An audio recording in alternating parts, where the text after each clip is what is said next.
antikapitalistische Podcast von Linkswende. Du hörst Aufnahmen von unserem antikapitalistischen Marxismus-Kongress 2024 in Wien. Ein Wochenende lang haben internationale Gäste und AktivistInnen aus Österreich aktuelle Herausforderungen und Chancen für die Linke diskutiert. Weitere Details und Hintergrundinfos zu den behandelten Themen findest du auf linkswende.org, unseren Facebook-, Instagram- und Twitter-Kanälen und in den Shownotes. Du willst selbst aktiv werden oder mehr über Linkswende erfahren? Dann melde dich auf linkswende.org für den Newsletter an und wir versorgen dich mit allen Infos zu Aktionen, Protesten oder Veranstaltungen. Oder schreibe uns eine Mail an linkswende@posteo.de oder auf Social Media. Und jetzt viel Spaß mit der aktuellen Folge. Thank you. So, first of all, apologies from Janey Stone. It wasn't just me that wrote this book, but she's in Australia, and it's even further to come to this meeting than I did. So, I want to talk about this book, and it seems from the outside it might be a niche subject, sort of an obscure subject. I want to argue that it's a very, very central and relevant subject for today, for the situation that we're facing now, for three reasons. So it is a book about history. It really runs from 1881 to 1945, 46, 7, 48, but it's actually about the present day for three reasons. First of all, the far right, the rise of the far right. Yesterday, all sorts of meetings discussing that. In the crisis of capitalism that we're facing, the far right need a way of making sense of the world, trying to understand what is happening from their horrible point of view. And that's where anti-Semitism is so important to them, because it's the fundamental ideology of the extreme right, the neo-Nazis, but also people like Orban. If you've heard of the Great Replacement Theory, which is the idea that somehow they're replacing the white population with Muslims, but it's organised by the Jews, all of that sort of rubbish is required for them to make sense of the world for themselves. Because racism in our country, for example, there's refugees come across the English Channel in small boats, and the government is saying this is the cause of all our problems. Now, of course, it's not the cause of all our problems, and it doesn't make sense to anyone, because if a refugee arrives in the country, that doesn't close the hospitals, that doesn't lower your wages, that doesn't create unemployment. But if there's a Jewish conspiracy controlling all of these things, that making it happen, then it makes sense. So that's the first reason the book challenges. It challenges the arguments about the far right that there's a Jewish conspiracy, that Jews are manipulating the world. And I'll look at that one. The second thing that it challenges is the idea, and we get this all the time from the Israeli state, that whatever Israel does represents all Jews. Doesn't matter what you think, it represents Jews. And I just want to read from the Declaration of Independence from 1948, May 1948, just over 75 years ago now. And this is what the Declaration says. After being forcibly exiled from their land, the Jewish people kept faith with it throughout their dispersion. That means 2,000 years. And never ceased to pray and hope for their return to it. Jews strove in every successive generation to re-establish themselves in their ancient homeland. So the argument is that basically all Jews have been Zionists for forever, for 2,000 years at least.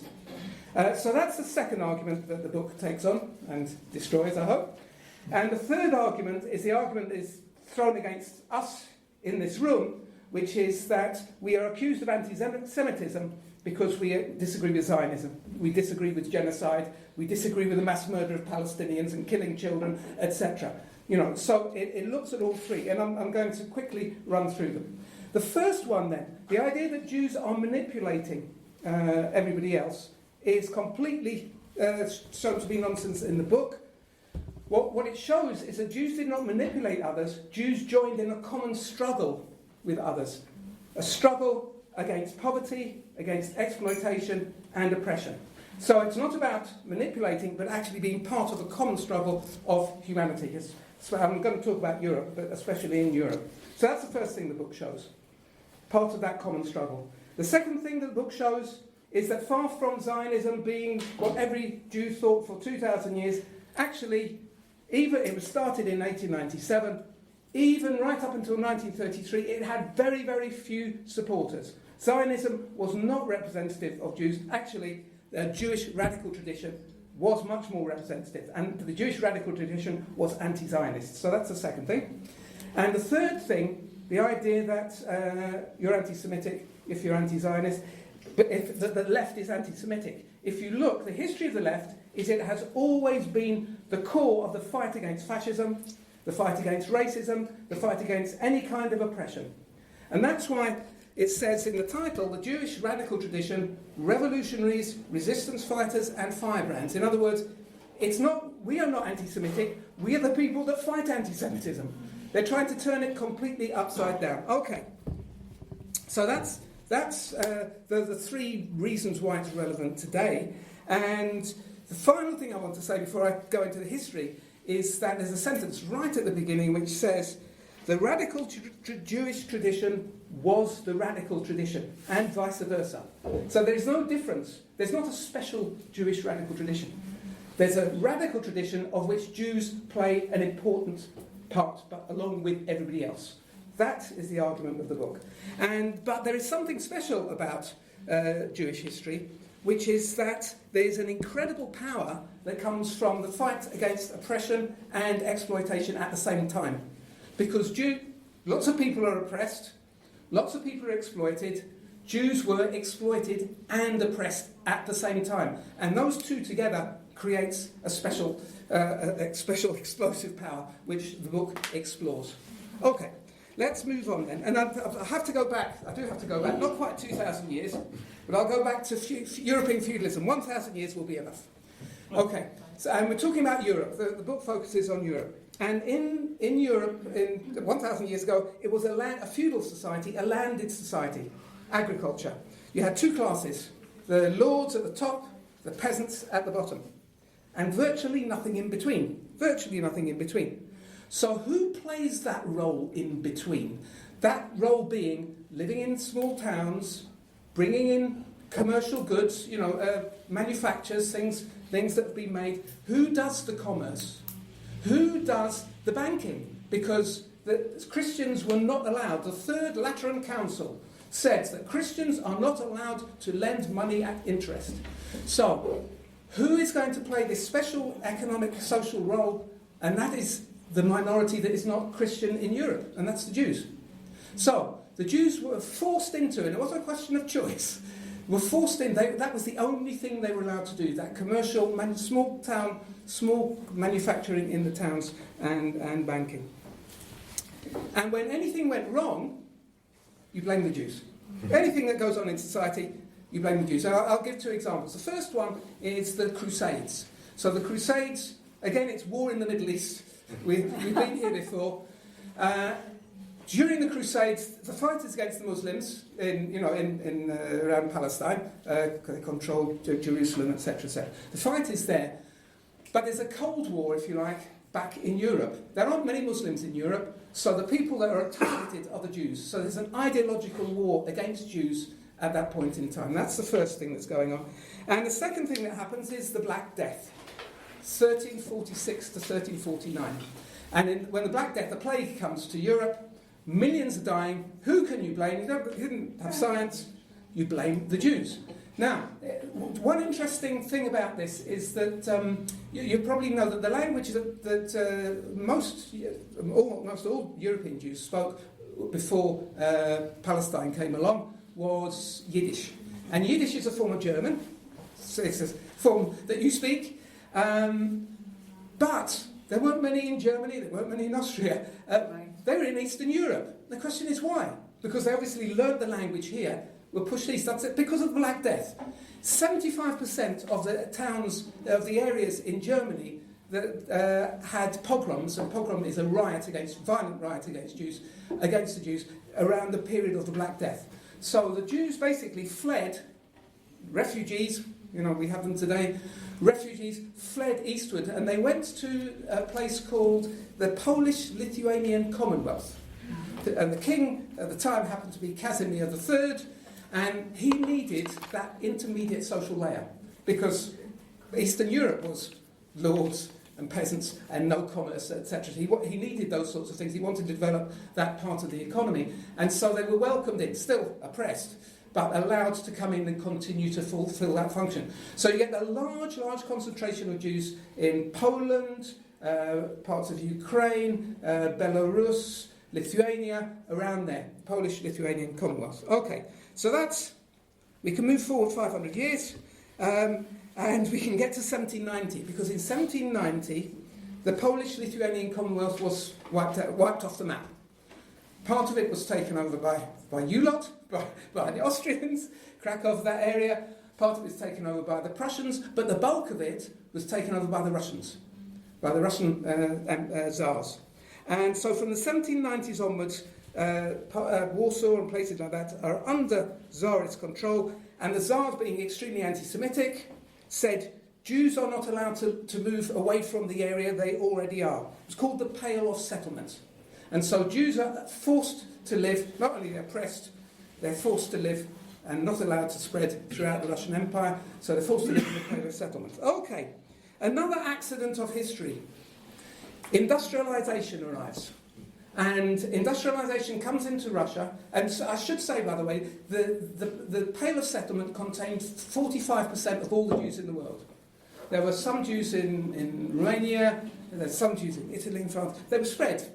Jews were spread in many, many places, but the big concentration is in this area, the Pale of Settlement.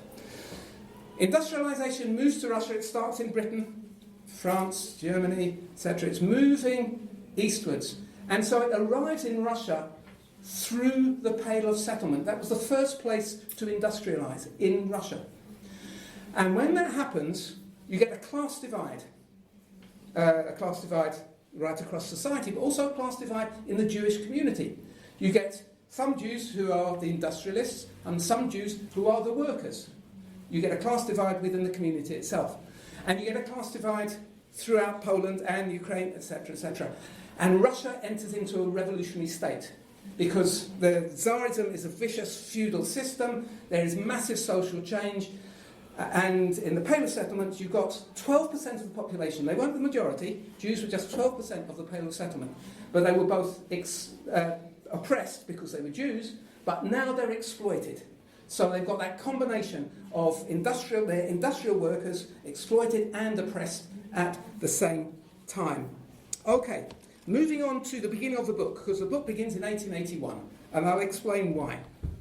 In 1881, Tsar Alexander III was assassinated by terrorists, by anarchists, anarchist terrorists. They thought, kill the Tsar and you'll abolish Tsarism. Unfortunately, that didn't work, but I wish it had. It would have been good. Anyway, so they killed the Tsar. By chance, the night before they carried out the assassination, they stayed in a boarding house, and that boarding house was owned by a woman called Kezia Helfman, a Jewish woman. And that was the reason for a mass wave of pogroms. That's all they needed. And the slogan of the pogromists was, save the Tsar, beat the Jews. Simple as that. I mean, it didn't make any sense. It was also, the social conditions were creating the reason the Tsar died. But that was it. And it's a ridiculous thing, but it's exactly the same as we have today. Save capitalism, blame the refugees. I mean, that's it. That's what racism is about. So that means that you get waves of pogroms, and between 1881 and 1917, when the Russian Revolution puts an end to it, not quite because there's a civil war, but up until the victory of the Bolshevik Revolution, you have hundreds of thousands of Jews are killed in pogroms. Many more injured, burnt out, lives destroyed, etc. So waves of this are happening. Okay, so out of that you get massive fight back. There's a massive fight back. That's the objective reason for the existence of a radical Jewish tradition. A Jewish working class who are oppressed and exploited and fighting back against a system that is attacking them. But that's the objective reason for the mass movement. There's a subjective element as well, and I just want to talk about three people: Marx, Rosa Luxemburg, and Leon Trotsky. Now, all of them are Jewish, and it's important to say Marx and Engels, Rosa Luxemburg and Karl Liebknecht, Trotsky and Lenin. This was not a Jewish conspiracy, but Marx clearly was an important person in the development of the radical tradition. Why? Why Marx? Number one, Jews, as I said earlier, were the most... I didn't know if I did say it, perhaps I didn't. Jews were the most international community in the world. They were spread, for the historical reasons, they've got a concentration in the Pale Settlement, but they're spread throughout the world. When Karl Marx wrote the founding document of our tradition, the Communist Manifesto, you'll know it ends with, "Workers of the world unite." Written in 1848. 1848 was the year of the nationalist revolutions. It's called the Springtime of Nations. It happened in Austria, it happened in Germany, it happened in Italy, happened all in Belgium. So there's a wave of nationalism sweeping through Europe, but Marx has an internationalist perspective. In other words, being Jewish enabled him to rise above the nationalism that was carrying, but not just him, because it was written by Marx and Engels. So it's important to always stress that. So there's an internationalism there. That's the first thing. The second thing... Oh, I'm going to have to move faster. The second thing is that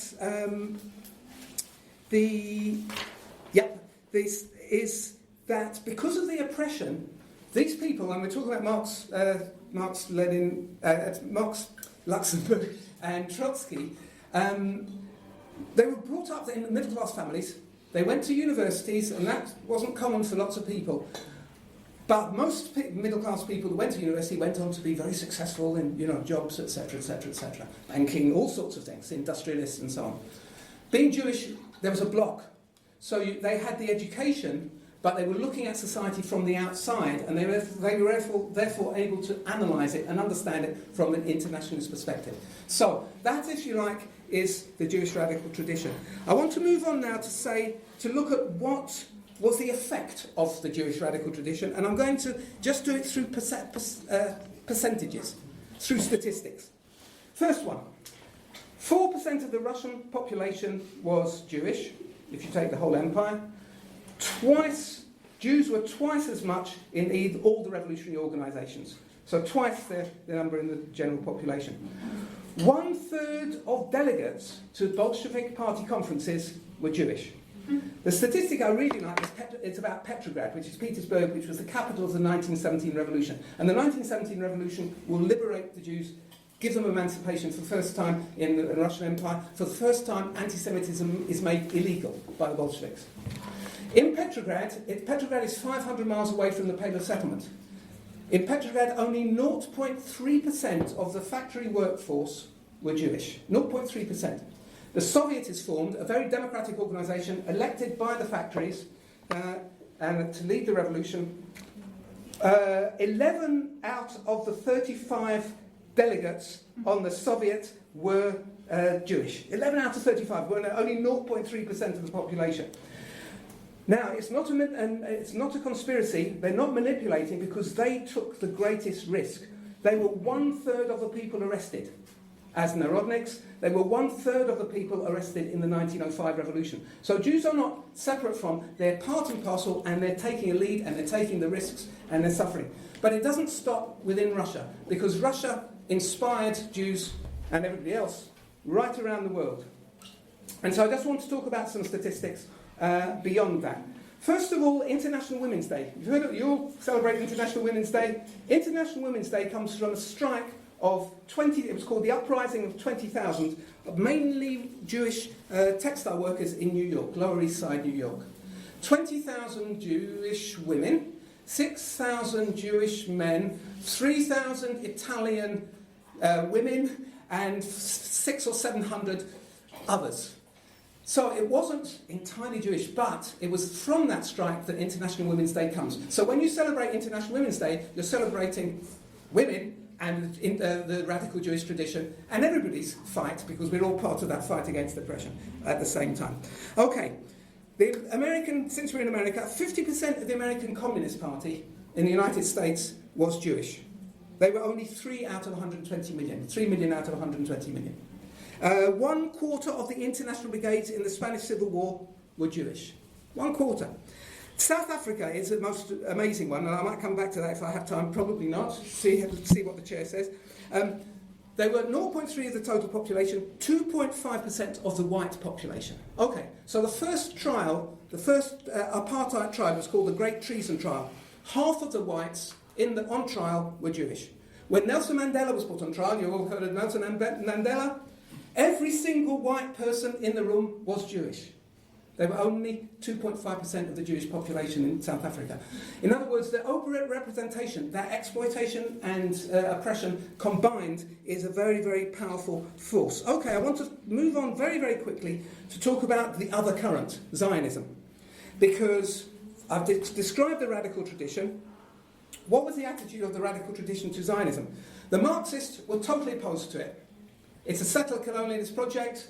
We're opposed to it. It's middle-class bourgeois, we're against it, it's capitalist. The biggest, specifically Jewish organisation was the Jewish Labour Bund. And the Jewish Labour Bund, as its name tells you, workers, they were revolutionary socialists, but they said Jews needed their own organisation. So that was their sort of separation. They were extremely anti-Zionist. They hated Zionism. And they had a word to describe what they said. We should not run away to Palestine and steal somebody else's country. If you want to fight anti-Semitism, you fight it where you are. And the word they used was doikheit. It's here-ness. You fight it where you are. So the radical tradition was totally anti-Zionist. How far did the Zionists get? Well, I'll read you a quote from, two things to prove it. My last statistics, and then, I've still got, I can see that. Yes, the chair was trying to mislead me. One way of measuring, to be absolutely sure about this, is migration patterns. So when the pogroms take place, from 1881 onwards, you get waves of Jews trying to escape, like refugees today, escape the pogroms. And the question is, where did they go? Because if you're a Zionist, there is only one place you can go. It has to be Palestine. Simple. I mean, if you're a Zionist, where else would you go? You go to Palestine. So we can measure how many people were Zionists and how many people were not by where they went. 1 in 27 went to Palestine. The rest went to America, to Argentina, to Australia, to Britain, you name it, they went somewhere else. They didn't want to go to Palestine. So we have an absolute provable statistic that the vast majority were not, of Jews were not Zionists for 2,000 years, let alone at all, until the Second World War comes along. Okay. I just want to read you a very quick quote from a guy called Walter Laqueur, who wrote, he's a Zionist, but a very, very good history of Zionism. And he writes about the year 1933, and he says, how little has Zionism achieved in more than 3 decades, because it was established by Herzl in 1897. How little has it achieved in more than 3 decades? We've not won over the Jewish masses to the Zionist ideas. Of 4 million American Jews, only 88,000 voted in the Zionist elections. In Romania, only 40,000. In Hungary, 5,000 out of a Jewish community of 500,000. German Jews, the majority are actively opposed. In Britain, the majority are indifferent or hostile. Okay. One final thing to say about the difference between the radical tradition and Zionism. When people went to Palestine, Ben-Gurion, who was the leader of the Zionists there, insisted they had to speak Hebrew.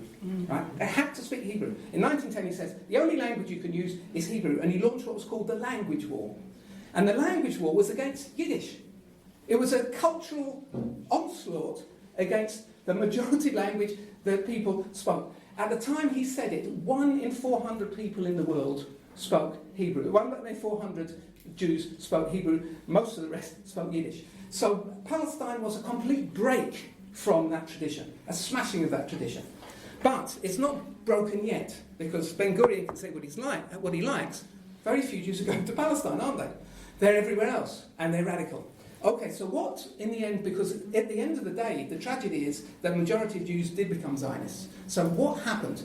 And the 3 things, I think, do it. The first one, in other words, this is the end, if you like, of the radical tradition. Not quite, as we'll see. But this is how it's suffered its greatest damage. The first one was Stalinism. The 1917 revolution produced the greatest hope for liberation for women, for gay people, for all the nationalities of the Russian Empire, but also for Jews, because, as I said, anti-Semitism was made illegal. Stalin comes along, destroys the Bolshevik Revolution, the tradition of it, industrializes the country, massive exploitation of the peasants and the workers. He needs a scapegoat. He needs somebody to blame. So he turns to anti-Semitism. So if Stalin is anti-Semitic, then how can Jews look to the tradition of the Russian Revolution? And he claimed to represent the Russian Revolution. So that was the first real problem. That was a sort of ideological assault on the radical tradition, radical Jewish tradition. The second one was Adolf Hitler. That was a physical assault on the radical Jewish tradition. When the Holocaust begins, there are about 11 million Jews in Europe. Most of them will be radical Jews. He killed 6 million of them, right? Over half of the ones that were here, the Holocaust manages to carry. So that's a physical destruction. And the final thing that breaks the idea of the possibility of solidarity, should never have been broken, but it was broken, was what all the governments in the world did when Jewish refugees started trying to flee from Hitler. And I'll tell you what happened to people who tried to come from Austria. So, when Hitler arrives and carries out the Anschluss, before the Anschluss, anybody could travel from Vienna or anywhere in Austria to Britain without a visa. Right? As soon as the Anschluss begins, the British introduce a visa. So you have to go along to the embassy, stand outside while you're being beaten probably, and attacked and forced to, clean the pavements, and apply for a visa. I've just come from Sigmund Freud's museum. Very, very interesting. He had Secretary of State William L. Bullitt enabled him to get out, etc., etc. 600,000 Jews applied to come to Britain in the period around this time. Only 60,000 were allowed. So the British government on its own condemned 540,000 Jews to death, basically. But it wasn't just Britain. France, Belgium, Holland, Switzerland, the Dominican Republic, Brazil, Colombia, Shanghai, the whole world closed its doors to refugees. And when that happens, the idea that, you can have solidarity with other people becomes a very difficult one to sustain. So in a sense, that finishes off the Jewish radical tradition, and I just have time to do my conclusion, which is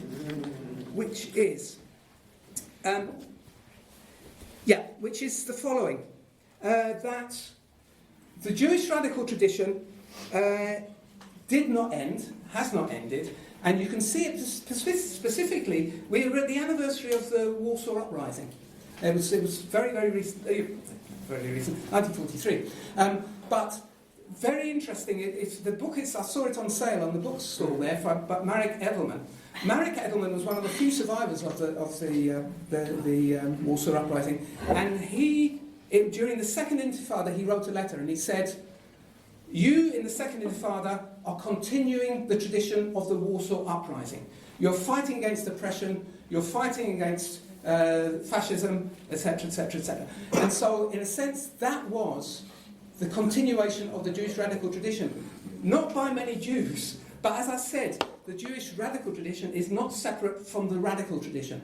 And wherever the radical tradition is, that fight continues. And that fight today is around Palestine, is around refugees, it's around all of those sorts of things. So the Jewish radical tradition suffered some blows, but it has not gone away. And it's a particularly interesting phenomenon, and I'll finish on this.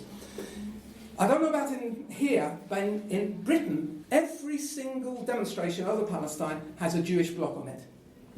Jewish people, anti-Zionist. And if you look in America, the people, they were in Grand Central Station, they were in the Capitol building, they were all, Jews protesting about what's happening in Palestine.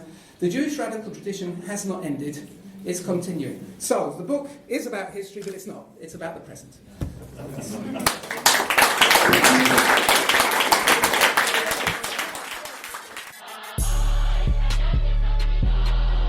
Du hörtest eine Aufnahme Aufnahme vom antikapitalistischen Marxismus-Kongress 2024.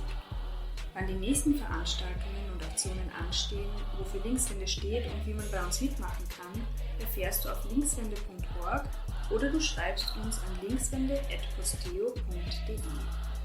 Wenn dir diese Folge gefallen hat, empfehle sie gerne weiter und abonniere den Marxismus-Podcast, um keine weitere Folge zu verpassen. Danke fürs Zuhören und bis bald.